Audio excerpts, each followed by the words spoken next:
Hello friends, study with Krishna channel में एक बार आपका फिर स्वागत है। प्रस्तावना में हम कुछ बिंदुओं पर बात कर चुके हैं और आज की इस क्लास में हम 4 बिंदुओं पर बात करेंगे जो प्रस्तावना के द्वारा भारत के सत्ता के उद्देश्य यानी संविधान का क्या पर्पज है, इस पर बात करती है। न्याय, स्वतंत्रता, समता और बंधुत्व, इन बातों के विषय में जानेंगे कि संविधान की प्रस्तावना भारत की जो शासन व्यवस्था है या फिर कह लें कि भारत के संविधान है उसका क्या उद्देश्य है, यह तय करती है। तो प्रस्तावना इन 4 प्रकार के उद्देश्यों को बताती है कि हम भारत के लोगों को न्याय देना चाहते हैं, स्वतंत्रता देना चाहते हैं और समता और बंधुत्व, इन चीज़ों की बात जो है प्रस्तावना में कही गई है। तो सबसे पहले हम बात करेंगे न्याय पर। जस्टिस, न्याय, जस्टिस।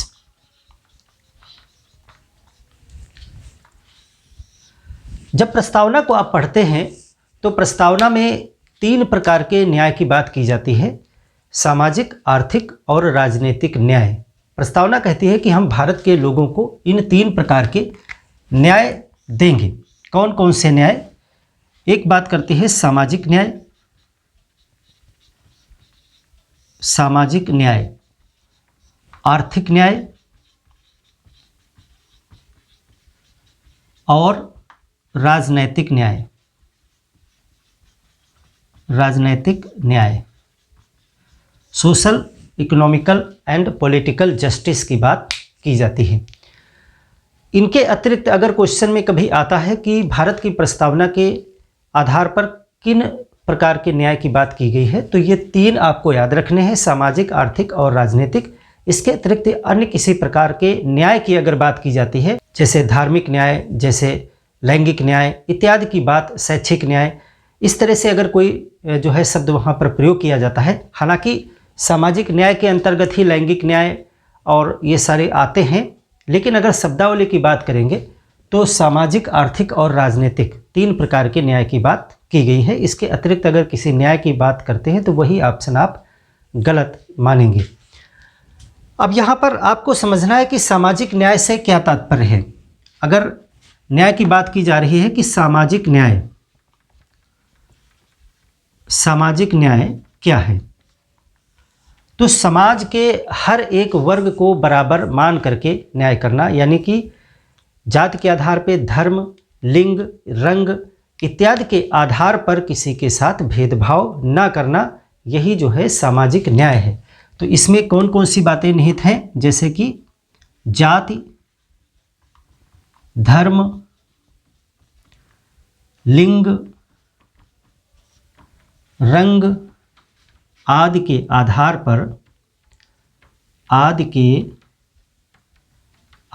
पर भेदभाव, डिस्क्रिमिनेशन, भेदभाव नहीं, यही है सामाजिक न्याय। समाज में इन आधारों पर, जो कि समाज के एक मूल आधार हैं, जाति के आधार पर समाज बटा होता है, लिंग के आधार पर, इन सब चीज़ों के आधार पर समाज में तमाम वर्ग होते हैं।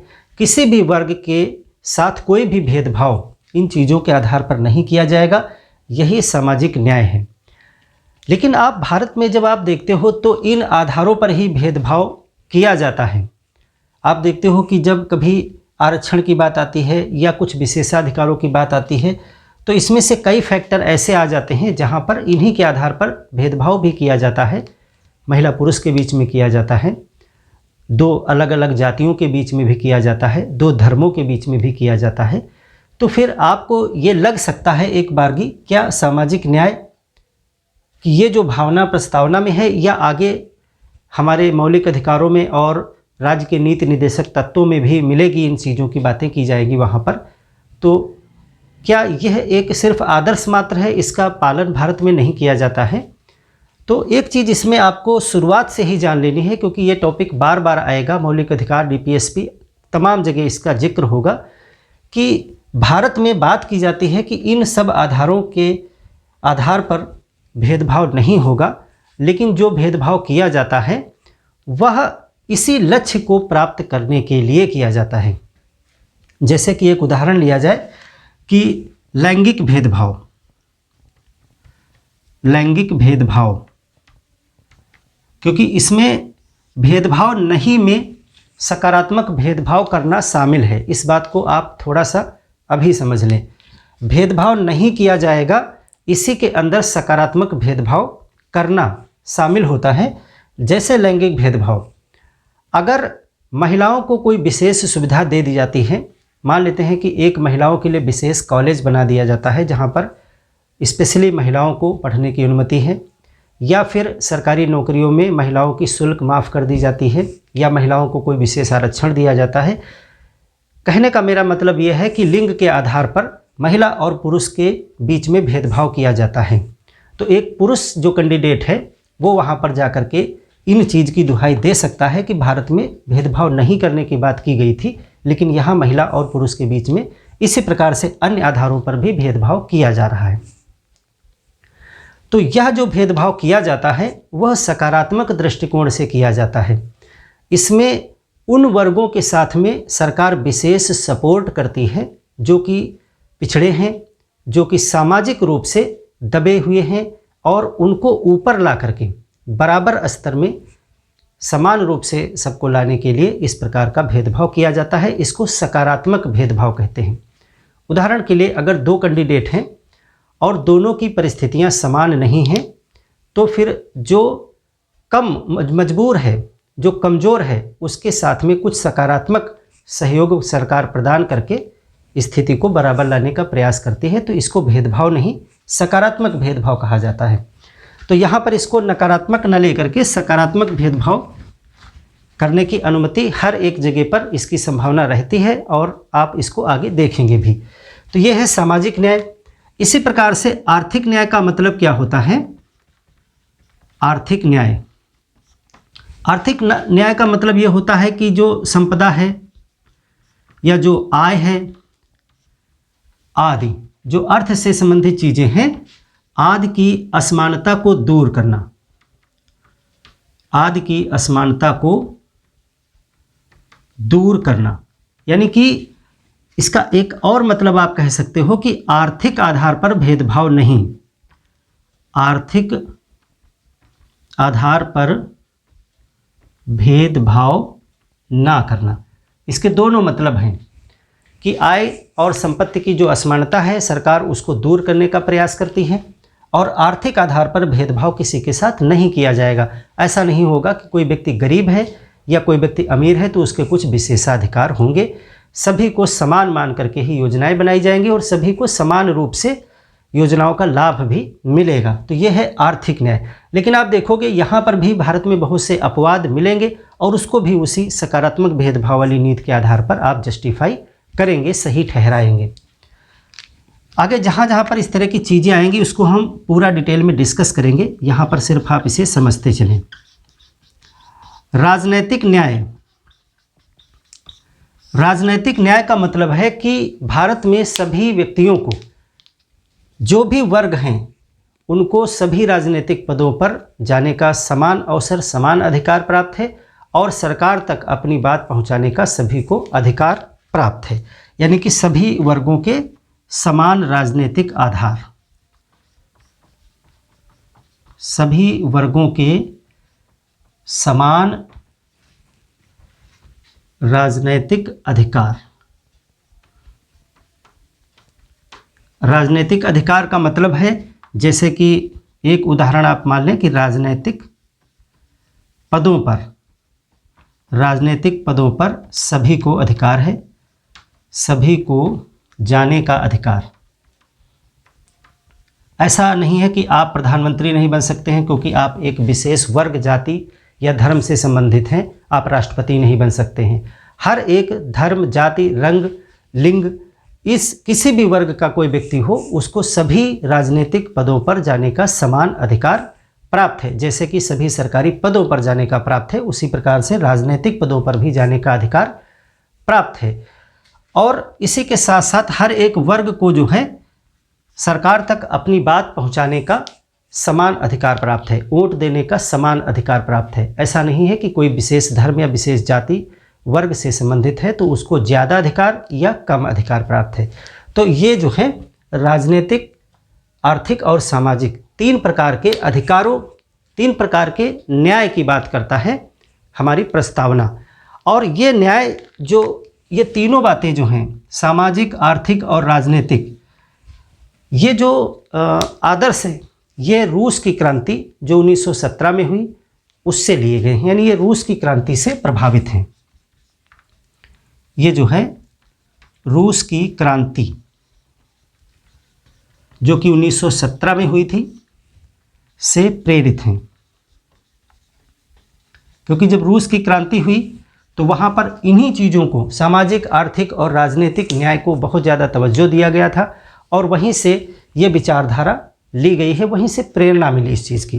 तो न्याय, 3 प्रकार के न्याय की बात प्रस्तावना करती है और तीनों को आपने समझ लिया कि उनका मतलब क्या है। अब हम स्वतंत्रता की बात करते हैं।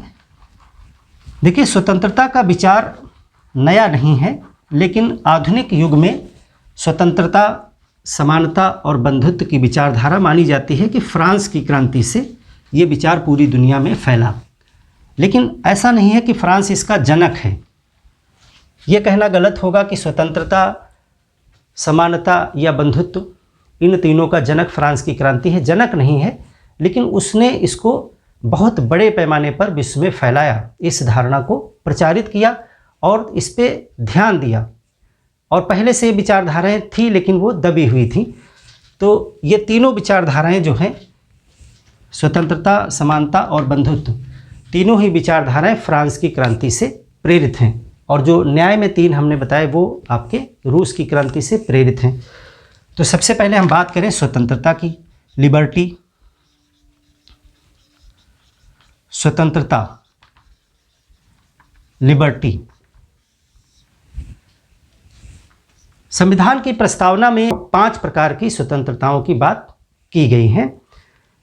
5 प्रकार की कौन कौन सी स्वतंत्रताएं हैं जो हमारे प्रस्तावना में दी गई हैं, सबसे पहले उनको लिखें, फिर उनका मतलब हम समझेंगे। सबसे पहले विचार, विचार यानी थॉट, अभिव्यक्ति, अभिव्यक्ति यानी एक्सप्रेस करना, टू एक्सप्रेस, एक्सप्रेशन हो गया, और विश्वास, बिलीफ, धर्म, इंग्लिश में इसे फेथ कहा गया, और उपासना यानी वर्शिप। तो ये 5 प्रकार की स्वतंत्रताएं कही गई हैं कि हम विचार, अभिव्यक्ति, विश्वास, धर्म और उपासना की स्वतंत्रता प्रदान करेंगे भारत के लोगों को। तो विचार का अर्थ क्या है? विचार और अभिव्यक्ति वैसे तो देखने में एक ही जैसी बातें लगती हैं, लेकिन ये दोनों में थोड़ा सा मूलभूत अंतर है। विचार एक आंतरिक प्रक्रिया है जो मनुष्य के मस्तिष्क में आती है। विचार करना, चिंतन करना, सोचना, विचारना, ये चीज़ें एक अंतर्निहित प्रक्रियाएं हैं। हम कुछ विचार कर रहे हैं तो ये हमारे मस्तिष्क में चलने वाली एक प्रक्रिया है। तो किसी भी प्रकार का विचार आप कर सकते हैं, आपका कोई भी विचार हो सकता है, इसकी स्वतंत्रता आपको है। यानी विचार, इसका मतलब है चिंतन, मनन, थॉट, ये एक प्रकार की आंतरिक क्रिया है। आंतरिक।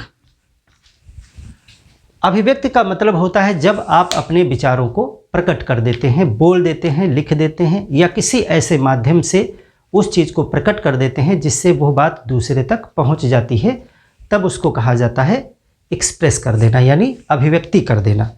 तो अभिव्यक्ति का मतलब है प्रकट कर देना, कि आपका विचार जो है उसको प्रकट करना। जब तक आपने उसको अपने मस्तिष्क में रखा तो वो आपका विचार है, लेकिन अभी कोई जानता नहीं है। जब आप उसे कह देते हैं तब वो कह जाता है कि इसको आपने अभिव्यक्ति कर दी इसकी। और अभिव्यक्ति सिर्फ बोल के नहीं होती है, विचार को प्रकट करना, जैसे बोलकर, लिखकर, संकेत कर आदि। संकेत से भी आप इशारा करके भी बता सकते हैं, या कोई सिंबल बना के बता सकते हैं, और लिख करके, बोल करके, कार्टून बना करके, यानी कि अभिव्यक्ति के बहुत से साधन हैं। जब आप मौलिक अधिकार पढ़ोगे तो वहाँ देखोगे कि अभिव्यक्ति में बहुत सी चीज़ें हैं, और मौलिक अधिकार में इन दोनों बातों को एक ही जगह रखा गया है, विचार एवं अभिव्यक्ति की स्वतंत्रता। यानी कि आप कोई भी विचारधारा ला सकते हैं, उसको एक्सप्रेस कर सकते हैं, उसको प्रकट कर सकते हैं, किसी भी माध्यम से प्रकट कर सकते हैं। और वहाँ पर आप देखोगे प्रेस, मीडिया, अपनी बात को रखना, ये सारी चीज़ें आपको स्वतंत्रता मिली हुई है। हालांकि स्वतंत्रता में कुछ लिमिटेशंस भी लगाए गए हैं। इनको आगे जब हम मौलिक अधिकार पढ़ेंगे तो आपको ये पता चलेगा कि जो भारत में चाहे वो प्रस्तावना के द्वारा और चाहे मौलिक अधिकारों में इन चीज़ों को जब आगे रखा जाएगा तो वहाँ जब स्वतंत्रता की बात की जाती है तो उस पर कुछ प्रतिबंध भी लगाए गए हैं। यानी कि आपकी स्वतंत्रता पूर्ण 100% नहीं रहेगी, उस पर कुछ प्रतिबंध भी हैं राज्य के द्वारा। और वो प्रतिबंध ये है कि आपकी स्वतंत्रता के द्वारा जो है अन्य व्यक्ति की स्वतंत्रता में बाधा नहीं पहुंचनी चाहिए, यही उसका मूल प्रतिबंध है।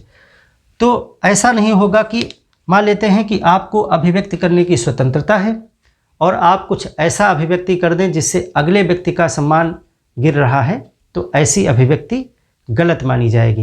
यानी उस व्यक्ति की भी तो अपनी स्वतंत्रता है। जैसे कि एक किसी मशहूर लेखक ने लिखा है कि आपकी स्वतंत्रता वहाँ पर ख़त्म हो जाती है जहाँ से अगले व्यक्ति की स्वतंत्रता प्रारंभ हो जाती है। विश्वास का मतलब है कि आप किसी भी विचारधारा में विश्वास कर सकते हैं, किसी भी विचारधारा को मानना। राज्य आपको इसलिए बाध्य नहीं करेगा कि आप किस विचारधारा में मान्यता रखें, ये आपकी खुद की मर्जी होगी। आप चाहें तो आप जो है मार्क्सवाद को माने, उदाहरण के लिए चाहे तो आप मार्क्सवाद को माने, चाहे आप मानववाद को माने, चाहे तो आप विज्ञान को माने या आदि। यानी कि कोई भी विचारधारा है। जैसे कि आपको लगता है कि हाँ जीवन की उत्पत्ति ईश्वर ने की है, ये एक विचारधारा है, आप इसमें विश्वास करते हैं, विश्वास करिए। कोई मानता है कि नहीं जीवन की उत्पत्ति विज्ञान के तर्क हैं उससे हुई है, कोई कहता है मार्क्सवाद सही है, कोई कहता है कि जो है लोकतंत्र अच्छा शासन होता है, कोई कहता है नहीं राजतंत्र बहुत अच्छा होता है। ये सब विचारधाराएं हैं। आप किसी भी विचारधारा में व्यक्तिगत रूप से विश्वास कर सकते हैं और अपनी विचारधारा को प्रकट भी कर सकते हैं, ये आपकी स्वतंत्रता है। आप कह सकते हैं अपनी बात को कि भारत की शासन व्यवस्था ऐसे नहीं ऐसे होनी चाहिए, मुझे अच्छा लगता है, मैं अपनी बात को रख रहा हूँ। आप देखते हैं कि भारत में जब विधायिका कोई एक्ट कानून निकालती है, कोई एक्ट जो है वहाँ से निकलता है, तो फिर लोगों की उस पर प्रतिक्रियाएँ होती हैं। कुछ लोग उस एक्ट का विरोध करते हैं, कुछ समर्थन करते हैं, कुछ उसमें अपनी राय देते हैं, क्योंकि ये उनको स्वतंत्रता प्राप्त है कि आप अपने विचार, अपने विश्वास को प्रकट कर सकते हैं। उसमें कोई भी राज्य हस्तक्षेप नहीं करेगा, बशर्ते वह संवैधानिक हो, उसका तरीका संवैधानिक हो, उसमें कुछ ऐसा न हो जो अगले व्यक्ति की स्वतंत्रता को बाधित करता हो। धर्म की स्वतंत्रता आपको पता ही है कि आप किसी भी धर्म में विश्वास कर सकते हैं, यानी कि कोई भी धर्म अपनाना सैद्धांतिक रूप से।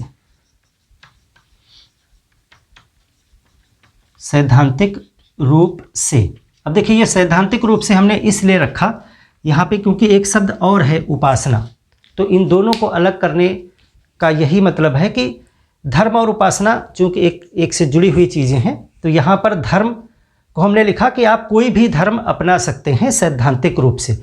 जैसे कि मैं सैद्धांतिक रूप से एक धर्म एक्स धर्म को अपनाता हूँ, लेकिन मैं उसकी कोई भी जो धार्मिक क्रियाकलाप होते हैं यानी धर्म को व्यवहार में जो करने की परंपरा होती है मैं वो नहीं करना चाहता हूँ। मैं सैद्धांतिक रूप से एक धर्म को मानता हूँ। हर एक धर्म में कुछ व्यवहारिक क्रियाकलाप होते हैं। उदाहरण के लिए अगर आप इस्लाम धर्म को मानते हैं तो सैद्धांतिक रूप से आप मुसलमान हैं। अब उसके कुछ क्रियाकलाप हैं जैसे नमाज पढ़ना, रोज़ा रखना या उस धर्म की जो भी प्रक्रियाएं हैं, तो यह कोई आवश्यक नहीं है कि आप वो प्रक्रियाएं करते हों तभी आप मुसलमान हैं। आप उस धर्म को सैद्धांतिक रूप से मानते हैं, तो धर्म को मानना सैद्धांतिक रूप से ये भी स्वतंत्रता है आपको। और फिर उसके बाद में अगले वर्ड में ये कह दिया गया कि आपको वर्शिप करने की भी स्वतंत्रता है, यानी कि धर्म को व्यवहार में लाने की स्वतंत्रता। यहाँ धर्म का मतलब रिलीजन है, यहाँ जहाँ कहीं भी धर्म शब्द प्रयोग कर रहे हैं उसका मतलब रिलीजन है। धर्म को व्यवहार में लाना यानी कि पूजा पद्धति, आप इसको बोलचाल में पूजा पद्धति अपनाना, यानी आपका धर्म जिस प्रकार की पूजा पद्धति को मानता है आप उसको व्यवहार में ला सकते हैं और सैद्धांतिक रूप से धर्म में विश्वास कर सकते हैं। जैसे कि आपका धर्म मानता है कि आपको सुबह आरती करनी है तो आप सुबह आरती कर सकते हैं, यह आपकी स्वतंत्रता है, बशर्ते उसमें इतना शोरगुल आप ना मचाएं कि अगले व्यक्ति की जो शांत रहना चाहता है, जो कोई भी धर्म नहीं मानता है। धर्म में विश्वास करना, इसमें धर्म में विश्वास ना करना भी शामिल है, यानी कि इसको आप दोनों तरीके से देखेंगे। जैसे कि उपासना की स्वतंत्रता है आपको, तो उपासना ना करने की भी स्वतंत्रता है कि यानी आप इच्छा है कोई भी धर्म ना माने तो आप कोई भी धर्म ना मानिए, आप कोई भी पूजा पद्धति ना करिए। शांत रहना, आप शांत माहौल में रहना आपकी स्वतंत्रता है, तो अगला व्यक्ति अगर अपनी उपासना, अपना धर्म या अपना कोई भी कार्य इतने शोरगुल के साथ कर रहा है कि आपकी शांति भंग हो रही है तो आप इसकी शिकायत भी कर सकते हैं। तो आपकी स्वतंत्रता में दूसरे व्यक्ति की स्वतंत्रता बाधक ना बने। इन प्रतिबंधों के साथ में विचार, अभिव्यक्ति, विश्वास, धर्म, उपासना, 5 प्रकार की स्वतंत्रताएं जो हैं वो प्रस्तावना में वर्णित की गई हैं। एक चीज़ आप याद रखिएगा, हालांकि आगे लेक्चर में आएगा, कि प्रस्तावना जो है प्रवर्तनीय नहीं है। इसको नोट कर लीजिए कहीं पे, प्रवर्तनीय, इन्फोर्सेबल, यानी कि न्यायालय में जा करके आप प्रस्तावना की दुहाई दे करके केस नहीं डाल सकते हैं, यानी प्रस्तावना का न्यायिक आधार नहीं है। जैसे कि आगे आप पढ़ोगे मौलिक अधिकार, तो मौलिक अधिकारों के जो उसमें अधिकार आपको दिए गए हैं, उन अधिकारों का उल्लंघन होने पे आप न्यायालय में जा सकते हैं। इसी प्रकार से बहुत से प्रावधान आपको मिलेंगे जो न्यायालय द्वारा प्रवर्तनीय, प्रवर्तनीय का मतलब है लागू होना। तो प्रस्तावना प्रवर्तनीय नहीं है, इसका मतलब ये है कि आप इसको न्यायालय द्वारा लागू नहीं करा सकते, लागू नहीं करवा सकते,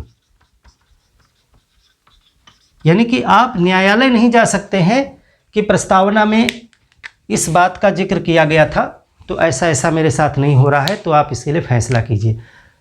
प्रस्तावना प्रवर्तनीय नहीं है, लेकिन जितनी भी बातें प्रस्तावना में कही गई हैं वो सभी बातें आगे संविधान के विभिन्न भागों में वर्णित हैं और उनको आधार बना करके आप न्यायालय में जा सकते हैं।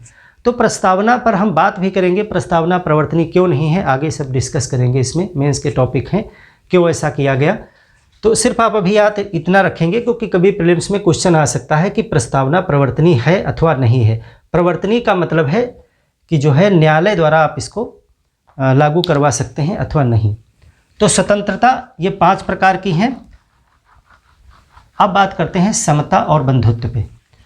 यहाँ पे एक चीज़ आप लिख लें कि स्वतंत्रता, एक तो वो पॉइंट आपने लिख लिया, स्वतंत्रता, समता और बंधुत्व,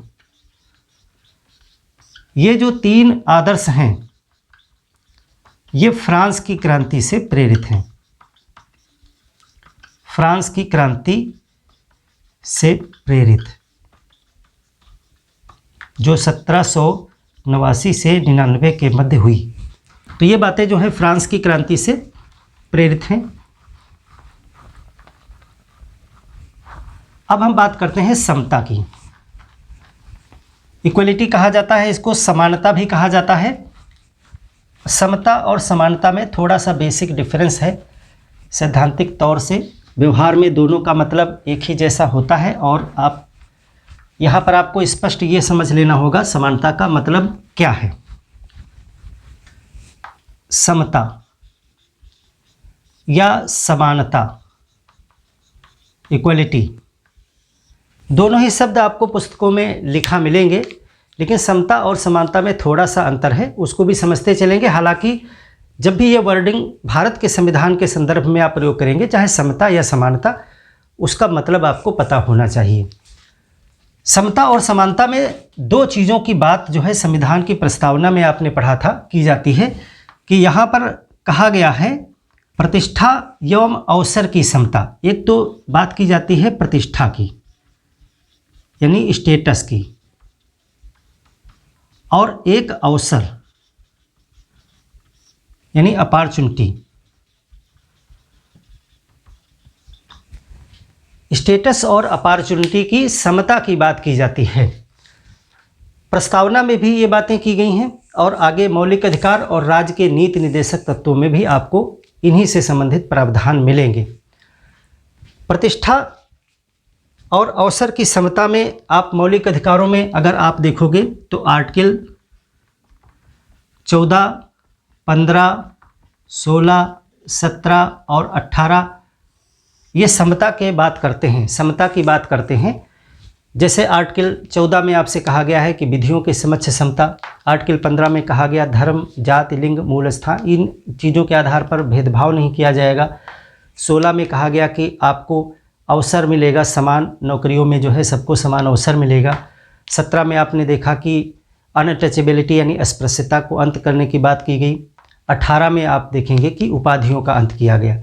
तो ये सारी चीज़ें किस लिए की गई हैं? ये सारी चीज़ें जो हैं प्रतिष्ठा और अवसर की समता प्राप्त करने के लिए की गई हैं।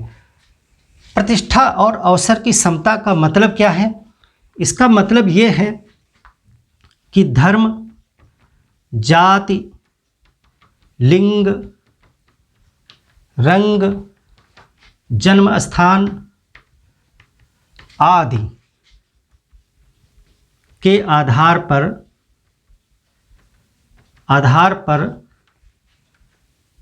भेदभाव नहीं।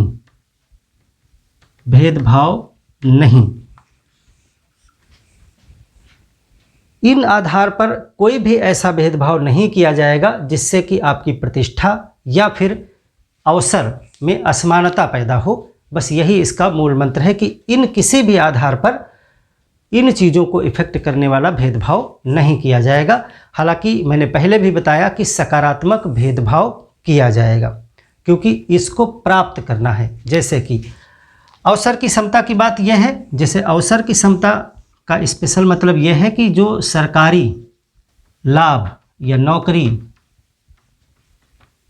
पाने का समान अवसर, सभी को समान अवसर मिलेगा। इसको कहते हैं लोक नियोजन में अवसर की समानता। यानी सरकार यदि कोई ऐसी योजना या सरकार कोई नौकरी निकालती है तो उसमें सभी को सम्मिलित होने का, सभी को उसको पाने का समान अवसर दिया जाएगा। प्रतिष्ठा का मतलब यह है कि समाज में कोई भी ऐसा कार्य नहीं होने दिया जाएगा जिससे लोगों का स्टेटस, प्रतिष्ठा में असमानता आए, यानी सबकी प्रतिष्ठा एक जैसी है। इसीलिए आपने देखा कि आर्टिकल 17 से जो है अनटचेबिलिटी को हटा दिया गया, क्योंकि एक व्यक्ति अधिक प्रतिष्ठित हो, एक व्यक्ति की प्रतिष्ठा ना हो, ऐसा ना हो, इसीलिए उसको हटाया गया। उपाधियों का अंत कर दिया गया आर्टिकल 18 से। ऐसी जो उपाधियां अंग्रेज दिया करते थे ताकि लोगों के बीच में फूट पैदा की जा सके, ऐसा माना गया इसका परिणाम, तो उन उपाधियों का अंत कर दिया गया। कैसे ये काम करता था कि अंग्रेज जो है किसी व्यक्ति को कोई उपाधि दे देते थे। जैसे कहा कि आपकी उपाधि है बहादुर, यानी कि आप बहादुर हैं, तो व्यक्ति कहा जाने लगा बहादुर फलाने सिंह, बहादुर फलाने धमाके। वो अपने नाम के आगे पीछे बहादुर शब्द का प्रयोग करने लगा, तो बहादुर उसकी एक उपाधि हो गई। फिर समाज के अन्य लोग उससे कट करके रहने लगे कि भाई ये तो बहादुर हैं, हमारा इनसे क्या मतलब है, हमको तो ये क्यों सम्मान देंगे। और धीरे धीरे वो व्यक्ति भी अपने आप को बहुत गौरवान्वित समझने लगा, बहुत ज़्यादा ऊंचा समझने लगा कि मैं एक अलग व्यक्ति हूँ, मैं बहादुर किस्म का व्यक्ति हूँ और अन्य व्यक्ति जो हैं वो इस किस्म में नहीं आते हैं। तो धीरे धीरे उनमें अलगाव पैदा हुआ, फिर ईर्ष्या ने जन्म लिया, फिर धीरे धीरे एक नया वर्ग बन गया। तो ऐसे समाज में फूट पड़ जाती है जब एक व्यक्ति को आप अधिक महत्व दे देते हैं। तो उपाधियाँ ऐसा ही करती थीं। तो इन सब से जो है प्रतिष्ठा में समानता लाने की कोशिशें की गई हैं। अवसर में समानता सभी को बराबर है। अब यहाँ पर जो भेदभाव किए जाते हैं उन पर भी बात कर लें कि यहाँ पर समता शब्द क्यों प्रयोग किया गया है इस पर बात करें, उसी से आपको स्पष्ट हो जाएगा। देखिए, समता कैसे लाई जाएगी? समान परिस्थितियों में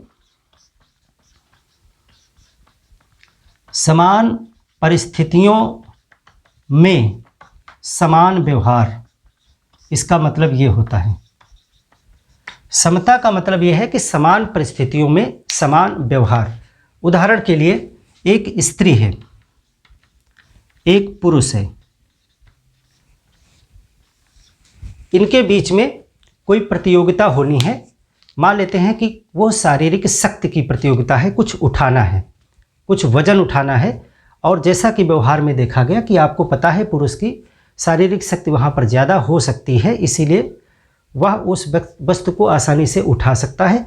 लेकिन स्त्री की उतनी शक्ति शारीरिक नहीं हो सकती है व्यवहार में, जो ज़्यादातर देखा गया, तो उसको वो नहीं उठा सकती हैं।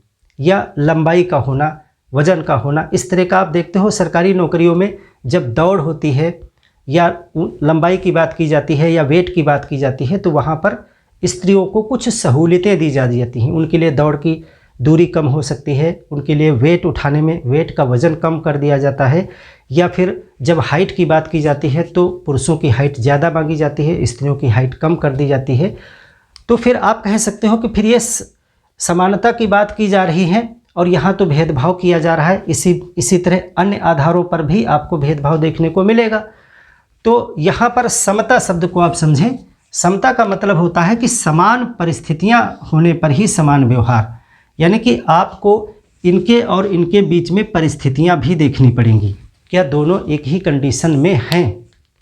तो दोनों की अगर कंडीशन समान नहीं है तो फिर भेदभाव किया जा सकता है। इसको सकारात्मक भेदभाव कहते हैं। जैसे आरक्षण, तो आरक्षण में जब दो व्यक्तियों के बीच में समान परिस्थितियां नहीं हैं, तो जिसकी परिस्थितियां अच्छी नहीं रही उसके साथ सरकार कुछ भेदभाव कर देती है, यानी उसको कुछ अतिरिक्त सहूलियतें दे करके समानता लाने का प्रयास करती है। इसको सकारात्मक भेदभाव कहते हैं। जब मौलिक अधिकार में आरक्षण वगैरह पे हम डिस्कस करेंगे, बहुत अच्छे टॉपिक हैं, एग्जाम में भी पूछे जाते हैं, तब इसको हम बहुत अच्छे से आपको और डिस्कस करेंगे।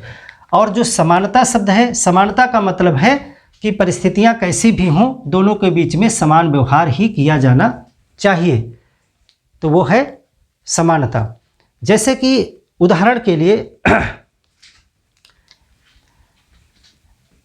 एक दीवार है, ये दीवार है और यहाँ पे एक मैच चल रहा है और यहाँ पर एक व्यक्ति है जो इतना लंबा है, ये लंबाई है व्यक्ति की, और वह व्यक्ति आसानी से इस मैच को देख सकता है। अगर उसको इस स्टूल पे खड़ा कर दिया जाए तो वह व्यक्ति आसानी से इस मैच को देख सकता है। एक दूसरा व्यक्ति है जिसकी लंबाई कम है, उसकी इतनी लंबाई है और उसको भी वही स्टूल दिया गया। अब यह व्यक्ति उस मैच को नहीं देख सकता है क्योंकि दीवार की ऊंचाई बहुत ज़्यादा है। आप इसको समझें।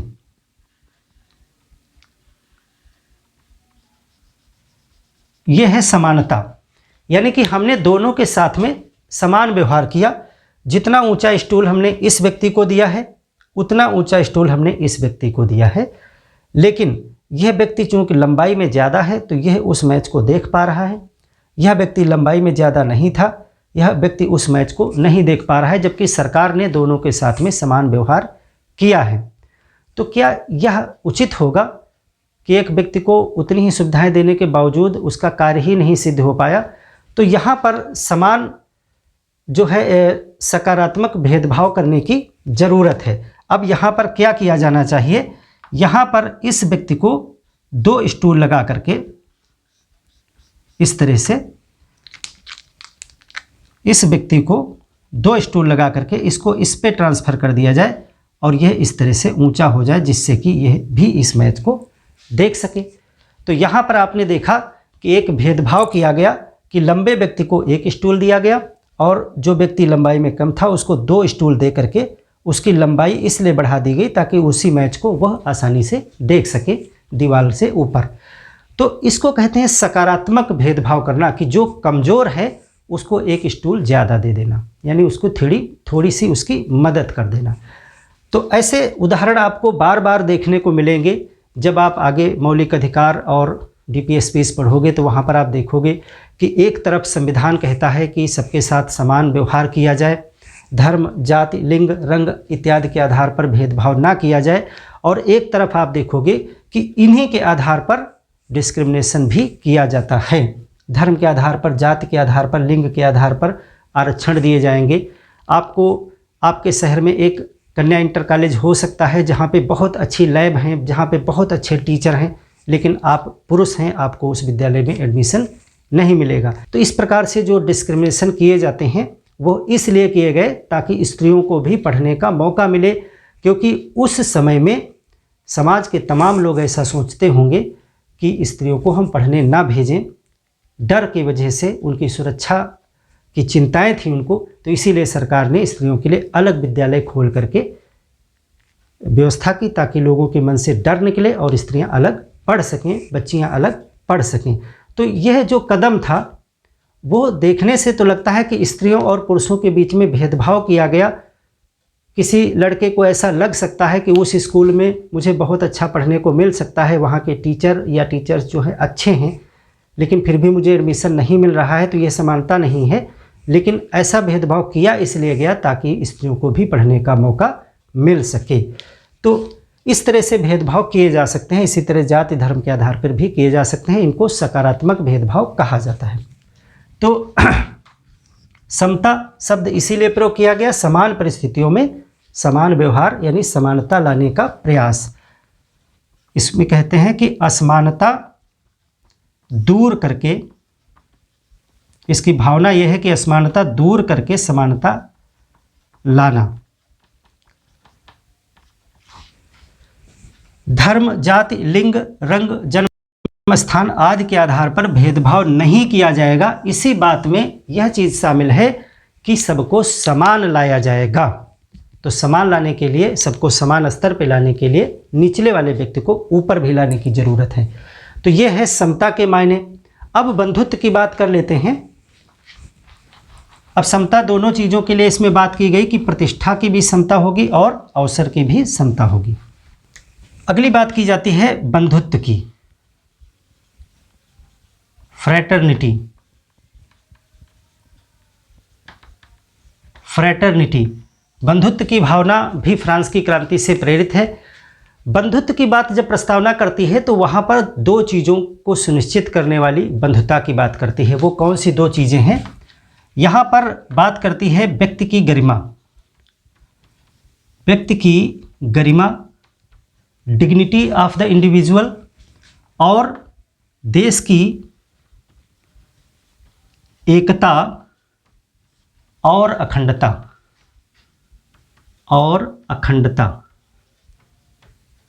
इन दोनों चीज़ों को सुनिश्चित करने वाली, सुनिश्चित करे। यानी कि प्रस्तावना एक ऐसी बंधुता की बात करती है कि देश में एक ऐसी बंधुता आनी चाहिए जो व्यक्ति की गरिमा यानी डिग्निटी और देश की एकता और अखंडता को सुनिश्चित करे, इसको बढ़ाए, इसको संतुलित रखे, यानी कि इसको बनाए रखे। इसको सुनिश्चित करने वाली बंधुता की बात की जाती है। तो यहाँ पर व्यक्ति की गरिमा से क्या तात्पर्य है? अगर हम बात करें कि व्यक्ति की गरिमा, बंधुता का मतलब है भाईचारा।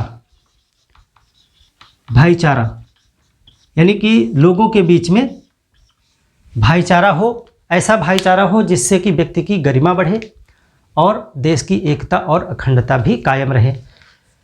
तो व्यक्ति की गरिमा का मतलब क्या है?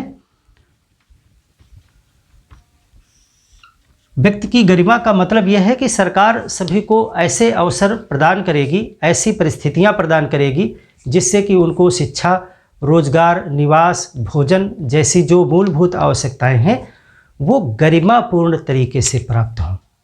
यानी कि अभी तक प्रस्तावना में जो बातें की जा रही थी, जो चीज़ें, जैसे कि व्यक्ति को न्याय, ठीक है, रोजगार, भोजन, आवास आदि, जो मौलिक आवश्यकताएं हैं, मौलिक आवश्यकताएं, ये गरिमापूर्ण तरीके से, गरिमापूर्ण तरीके से प्राप्त कराना। ऐसा नहीं है कि आप व्यक्ति को भोजन की व्यवस्था करके दें, आवास की व्यवस्था करके दें, या जो भी चीज़ें प्रदान करने की बात की जा रही है वो दे तो दे, लेकिन उसमें व्यक्ति की गरिमा न रह जाए। गरिमा का मतलब है सम्मान, व्यक्ति का सम्मान, आत्म स्वाभिमान भी बना रहना चाहिए। इस अवस्था में ये सारी चीज़ें उसे उपलब्ध होनी चाहिए। ये है व्यक्ति की गरिमा की बात। ऐसी बंधुत्व जो है देश में होना चाहिए।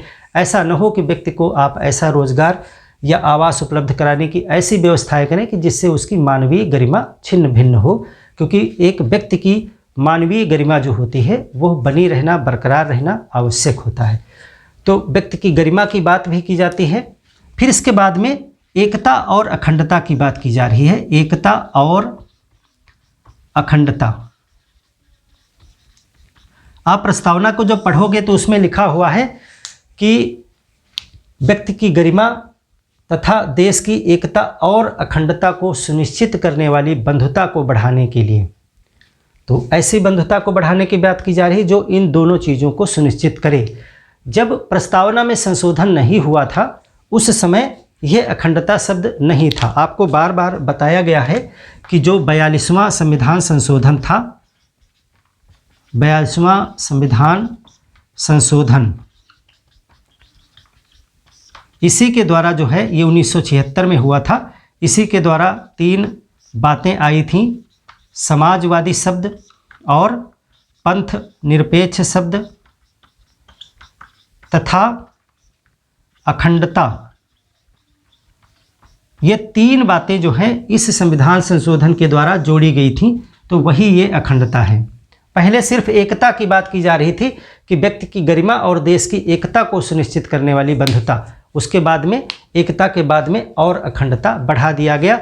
इसीलिए टेक्निकली एक बार क्वेश्चन पूछा गया है कि भारत के संविधान की प्रस्तावना में 42वें संविधान संशोधन 1976 द्वारा कितने शब्द बढ़ाए गए थे, कितने शब्द, कितने शब्द पूछा गया, तो वहाँ पे उत्तर 3, 4, 5, 6 इस तरह से थे। तो ज़्यादातर लोगों ने 3 टिक किया, जो कि सही भी है। 3 बातें वहाँ पर बढ़ाई गई थी, समाजवादी, पंथ निरपेक्ष, अखंडता। लेकिन उत्तर में 4 को सही करार दिया गया, क्योंकि वहाँ पे ये बताया गया कि शब्द की बात की जा रही है। तो अखंडता जोड़ने के लिए और शब्द भी लगाया गया था, क्योंकि एकता अखंडता कैसे कहते, तो एकता और अखंडता, तो इस तरह से यहाँ पर और अखंडता है। ये शब्द और भी तो पहले नहीं था, जब अखंडता नहीं था तो ये और शब्द भी नहीं था। इसीलिए अखंडता बढ़ाने के लिए एक अतिरिक्त शब्द लगाने की ज़रूरत पड़ी, जो कि एकता के बाद में लगाया गया और शब्द पूरा बन के तैयार हुआ, देश की एकता और अखंडता। तो यहाँ पर 2 शब्द हो गए। तो इस तरह से टोटल शब्द जो है वो 4 हैं भाषाई तौर पर। लेकिन अगर पूछा जाए कि कितनी अवधारणाएं, कितने कॉन्सेप्ट, तो फिर 3 ही कॉन्सेप्ट सही है, 3 उत्तर सही है। तो एकता और अखंडता। अब एकता और अखंडता होता क्या है? एकता का मतलब क्या होता है? यूनिटी, इंग्लिश में इसको यूनिटी बोलते हैं। यूनिटी एक भावनात्मक, मनोवैज्ञानिक भावना है। ये क्या है? ये जो है एक मनोवैज्ञानिक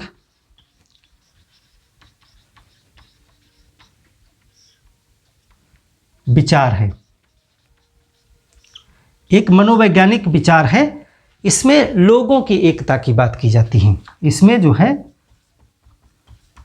लोगों की एकता, यानी कि लोग एक में मिलजुल के रहें, भाईचारे की भावना से रहें, इसको कहते हैं यूनिटी। जैसे यूनाइटेड इंडिया, इससे क्या कहा जाता है? United India.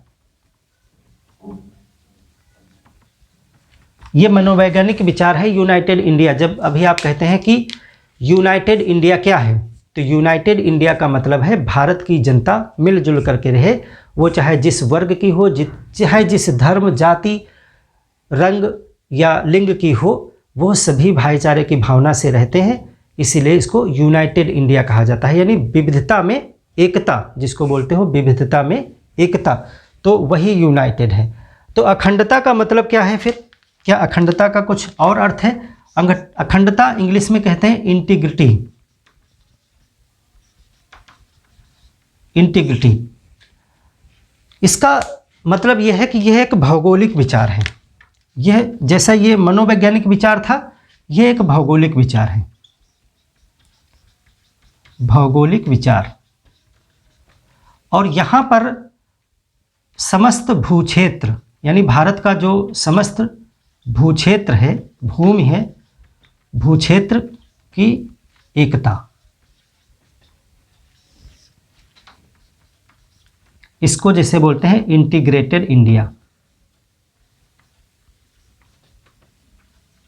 इंटीग्रेटेड इंडिया, जब इंटीग्रेटेड इंडिया कहा जाता है तो उसमें लोगों से मतलब नहीं है, वहाँ पे मतलब है कि समस्त जो भारत का समस्त भूक्षेत्र,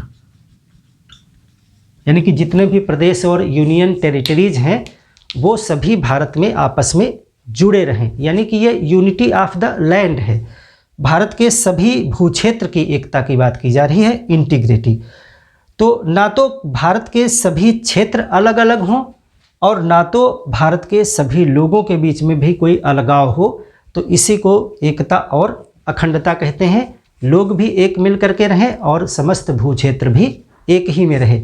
इसीलिए आप देखते हो कि आर्टिकल 1 में ही कहा गया है, India that is Bharat shall be A union of states, यानी कि राज्यों का यूनियन होगा। यूनियन का मतलब ये है कि वो जुड़ करके एक होंगे और उनमें से किसी भी भाग को अलग होने का अधिकार नहीं होगा, तो वही इंटीग्रेटेड बनेगा। तो इस प्रकार से प्रस्तावना में आपने देखा कि न्याय, स्वतंत्रता, समता और बंधुत्व, इन सब चीज़ों की बातें की गई हैं और इसको हमने कायदे से समझ लिया है। आशा है इसमें से सभी प्रश्न आप सॉर्ट आउट कर ले जाएंगे। मिलते हैं एक और बेहतर क्लास में, तब तक के लिए धन्यवाद।